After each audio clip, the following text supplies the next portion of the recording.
পৃথিবীতে কেউ সহজে বুড়ো হইতে চায় না, বুড়ি হইতে। আমি যখন ঢাকা ইউনিভার্সিটি পড়ি ভাই, তো আসরের নামাজ পড়া শেখ মুজিব হলে থাকতাম।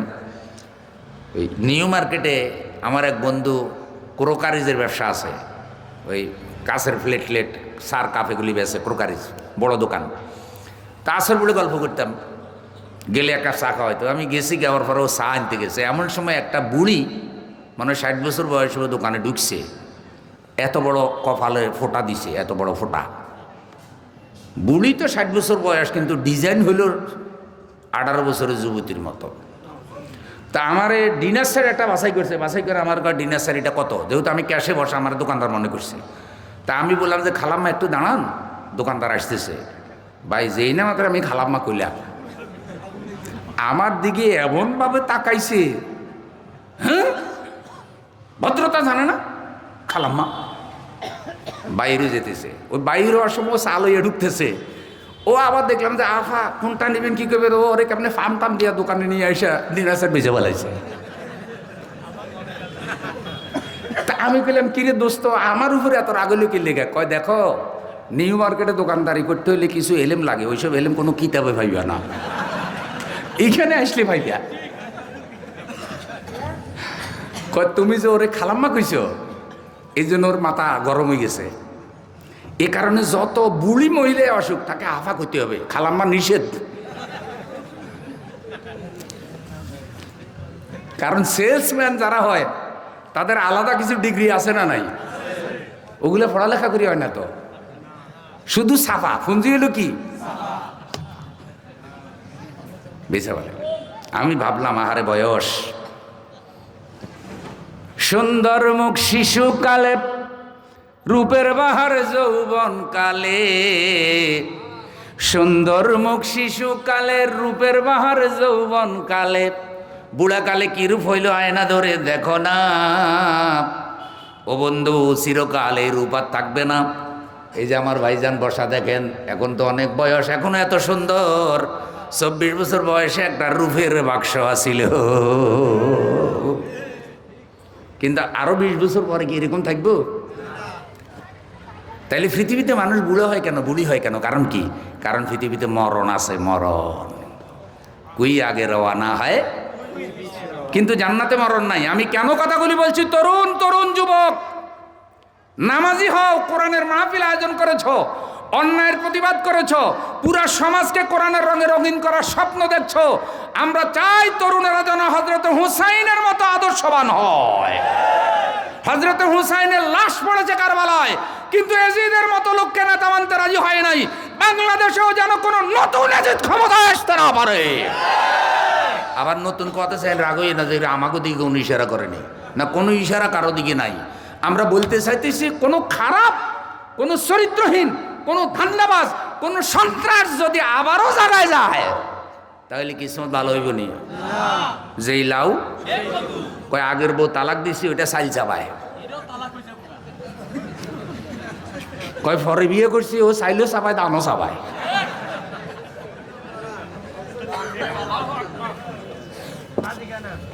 চাইল চাবানি বুঝিনি?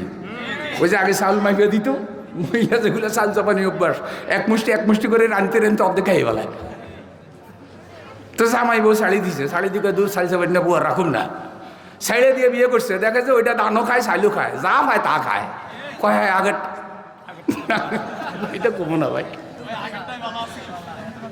এইটা যেন আমাদের না হইতো। আমার বেজার হইয়েন না ভাই, আল্লাহর রাস্তে বেজার হইয়েন না। সমাজটা ভালো থাকলে, রাষ্ট্রটা ভালো থাকলে আমরা সবাই ভালো থাকবো, ঠিক না ভাই? দেশটা আমাদের সকলের না, দেশটা কি হুজুরদের একলা? দেশটা তো সবাই ভাই। দেশ ধ্বংস হয়ে গেলে কেউ বাঁচবো না তো। আমাদের 3 দিকে যারা আছে তারা কি আমাদের বন্ধু? মাওলানা লুৎফর রহমান সাহেব মরে গেছে, একদিন আমারে কয় ভাই ওরা তো কচ্ছপ খাওয়া চরিত্র, কচ্ছপ। তা আমি বললাম হুজুর কি বললেন, একটু ভালো করে উদাহরণ দিয়ে বুঝান।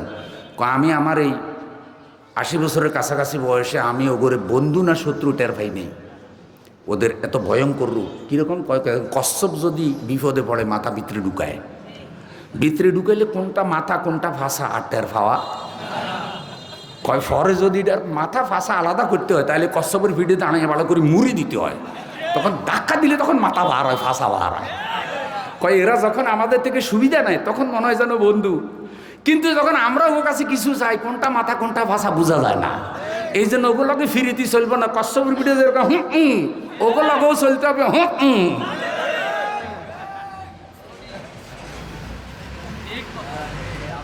আমাদের ওইসব তরুণরা যদি বলতে পারে যে ওদের সাথে কথা হবে চোখে চোখ রেখে, তাহলে কেন যারা দক্ষ তারা এটা বলতে পারবে না? যারা জাতির নেতৃত্ব দিতে চায় তারা কেন এরকম বলতে পারবে না? যদি একটা তরুণ বলতে পারে। এই জন্য দেশ ভালো থাকলে আমরা সবাই ভালো থাকবো। বাংলাদেশে আমরা জন্মগ্রহণ করেছি কার হুকুমে? দেশটাকে কোরআনের রঙে রঙিন করতে হবে, ইসলামের রঙে রঙিন করতে হবে। আমানতদার, সৎ, নামাজি, নেককার, দিনদার, ফরহেজগার, সন্ত্রাস করে না, চাঁদাবাজ করে না, ভদ্র, মানুষের জন্য দোয়া করে, মানুষকে সম্মান করে, মানুষকে মহব্বত করে, এমন একটা লোক যদি আপনাদের সমাজের রাষ্ট্রের নেতা হয়, জনগণ তার জন্য দোয়া করবে না? যে আল্লাহ তুমি এমন একজন ভালো মানুষকে আমাদের নেতা বানাইছো, আল্লাহ তুমি তারও মাফ করো, আমাদেরকেও মাফ করো। এটা কি আমি কাউকে কষ্ট দেওয়ার জন্য বলছি? আল্লাহ আমাদের বুঝার তৌফিক দাও। তাহলে জাহান্নামে যাওয়ার 1 নম্বর কারণ নামাজ না পড়া। ইনশাআল্লাহ আমরা নামাজ পড়বো তো? হ্যাঁ, নামাজ ফরজ ছিল কিন্তু 50 ওয়াক্ত। এই মেরাজে আল্লাহ রসুলকে আল্লাহ খুশি হয়ে 50 ওয়াক্ত দিয়েছে। আরও অনেকগুলো মেরাজের হাদিয়া আছে। আসার সময় পঞ্চম আসমানে মুসা আলাইহিস সালামের সাথে দেখা। মুসা আলাইহিস সালাম জিজ্ঞাসা করে, ভাই এ আল্লাহ রসুল আখিরি জামানার নবী, আল্লাহ তাআলা কি দিল? হুজুর খুশি হয়ে কয়, ভাই মুসা, আমার আল্লাহ তো আমার এইসব এই সূরা বাকারা শেষ 3 আয়াত দিছে, ইত্যাদি ইত্যাদি বলে কয় আমার উম্মতের জন্য আমার আল্লাহ খুশি হইয়া 50 ওয়াক্ত নামাজ দিছে। মুসা আলাইহিস সালাম কয়, সর্বনাশ সর্বনাশ, এত নামাজ পড়ব তো? রসুল কয়, কি আপনি কি কইতেছেন? মুসা আলাইহিস সালাম বলতেছে, আমার উম্মতের জন্য 2 ওয়াক্ত নামাজ ছিল, তারা ঠিক মতো পড়ে নাই, আর আপনার উম্মত দুর্বল, অল্প হায়াত, 50 ওয়াক্ত নামাজ। তাহলে তো সারাদিন খালি নামাজই পড়া লাগবে, আধা ঘন্টা পরে নামাজ, আধা ঘন্টা পরে নামাজ। তো অজু আর নামাজ পড়তে পড়তে জীবন শেষ। 80 পরে দোকানদারি করবো কখন? ইরিখাত করবো কখন? রান্না বান্না কখন করবো? সারাদিন কি পড়তে হবে? তখন মুসা আলাইহিস সালাম পরামর্শ দিলেন যে আল্লাহর কাছে ফরিয়াদ করেন। ফরিয়াদ করতে করতে করতে করতে আল্লাহ 45 ওয়াক্ত কমাই দিছে। আলহামদুলিল্লাহ বলেন। আর কয় ওয়াক্ত? আমার রসুল বলে, আমি 5 ওয়াক্তের উপরে খুশি হয়ে গেলাম। আমার আল্লাহ রসুলকে জানাই দিলেন, রসুল আপনার যে উম্মত দৈনিক 5 ওয়াক্ত নামাজ ঠিক ঠিক মতে আদায় করবে, আমি আল্লাহ 50 ওয়াক্ত নামাজে সওয়াব তারে দিয়ে দেব। কিও ডিউটি কমছে কিন্তু বেতন কমে নাই। ডিউটি কমছে, বেতন। দেখেন এই বয়ান আমি জুমার মসজিদে করলাম মেয়ারাজের সময়। জুমার পরে জুমার দিন আসরের সময় চা খাইতে খাইতে হাজী সাহেব আমরা কই, হুজুর এই শীতের মধ্যে ফজরের নামাজ আর ঈশার নামাজ পড়তে এত কষ্ট হয়, আল্লাহ রসুল যদি আল্লাহরে বুঝাই খালি ফজর আর ঈশার নামাজটা কমাই লিত, 3 ওয়াক্ত ঘুরে বেহেশতে যেতাম, কি শান্তি লাগতো হুজুর।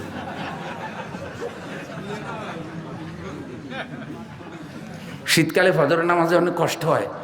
আচ্ছা, যেই নামাজে কষ্ট বেশি সেই নামাজের সওয়াবও বুকে হাত দিয়ে বলেন তো, আমাদের আগে যারা মুরব্বীরা মারা গেছে তারা তো পুকুরের ঠান্ডা পানিতে উজু করে নামাজ পড়ছে, আর আমাদের এখন ঘরে ঘরে টয়লেট, বাথরুম, অ্যাটাচড বাথরুম, বাথরুমের মধ্যে গরম পানির লাইন, ঠান্ডা পানির লাইন, আবার সাথে বেডরুম, আবার কি সুন্দর কোলবালিশ, কি সুন্দর জায়নামাজ, এত আরামের ব্যবস্থা পাইয়াও যদি আমরা ইবাদত না করি, তাহলে আল্লাহর কাছে আমাদের জবাব দিবার কোনো সুযোগ আছে? বাথরুমের কি বানাইছে ভাই? একজন আমারে বাথরুমের নিচে, বাথরুম আমি দেখে আশ্চর্য হয়ে গেছি। ওনারে কইলাম, ভাই বাথরুম এটা তো অনেক সুন্দর। কয় হুজুর 10 লাখ টাকার প্যাকেজ, মানে যেখানে মল ত্যাগ করবে, হাগু করবে, সেখানে 10 লাখ টাকা খরচ করছে। তাইলে বলেন এই যে গরম পানি ঠান্ডা পানির লাইন লাগাইছে, এটা ইবাদতের জন্য সুবিধা হয়েছে না? আল্লাহ আমাদের সবাইকে একাদত গুজারকারী বানায় দাও। তো ওই ভাই যে প্রস্তাব দিল, ওনার পাশে ওনার এক বন্ধু কয়, শুন তোর মাথার মধ্যে বুদ্ধি আইলো কেমনে? আমি তো আশ্চর্য গেলাম, তুই না আসিস সাহেব যে আল্লাহ রসুলের কইয়া যদি ফজর আর ইশাটা কমাই লিত, তুই এই যে বুদ্ধি করতেছস? আমার তো মনে হয় তাইলে আল্লাহ রসুলের মেরাজে আনি তোরও নিলে ভালো হইতে বুঝি। মানে ওরা তর্ক করতেছে শরীয়ত নিয়ে। তা আমি ওনাদেরকে বললাম, দেখেন আল্লাহর বিধিবিধানের উপরে আমাদের কোনো কথা সামে না ওয়াতা না। আল্লাহ 5 ওয়াক্ত নামাজ দিয়েছে, ঠিক মতো পড়েন, 50 সওয়াব পাবেন। ফজরের নামাজে উঠার চেষ্টা করেন, আল্লাহ সাহায্য করবেন। হাসরের দিন নামাজ আপনার নাজাতের দলিল হবে, কবরের আলো হবে, কবরের আযাব থেকে আল্লাহ রক্ষা করবে। তাহাজ্জুদের নামাজের অভ্যাস যদি করতে পারেন, কবর আলোকিত হবে, অন্ধকার হবে না। লাউ আন্না নাহারান বিবাবি আহাদিকুম ইয়াগতাসিলু ফীহি কুল্লা ইয়াওমিন খামসান হাল ইয়াবকা মিন দারানিহি শাইউন ক্বালু লা ইয়াবকা মিন দারানিহি শাইউন ক্বালা ফাযালিকা মাসালুস সালাওয়াতিল খামস ইয়ামহুল্লাহু বিহিন্নাল খাতায়া। রাসূল বলছে, কারো ঘরের সামনে যদি একটা নদী থাকে, ওই নদীতে আল্লাহর বান্দা যদি দৈনিক 5 বার না গোসল করে, তার দেহে যেমন কোনো ময়লা থাকে না, আল্লাহর যে বান্দা দৈনিক 5 ওয়াক্ত নামাজ পড়বে, তার দেহের মধ্যেও কোনো গুনাহ থাকবে না। 5 ওয়াক্ত নামাজ পড়লে কোনো গুনাহ থাকবে?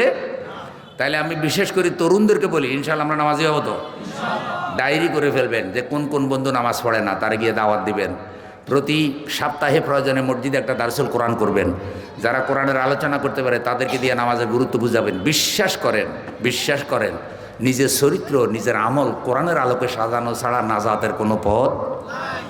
রাষ্ট্রটা বরবাদ হইতেছে, রাষ্ট্র ঠিক করার চেষ্টা করবেন, কিন্তু মনে রাখবেন রাষ্ট্র ঠিক হইলেই তো হবে না, নিজের আমলটাও তো ঠিক করা, নিজের আমলটা ঠিক করা লাগবে। আমরা আদর্শবান তরুণ চাই, কোরআনের রঙে রঙিন তরুণ চাই, ইউসুফ আলাইহিস সালামের মতো চরিত্রবান তরুণ চাই।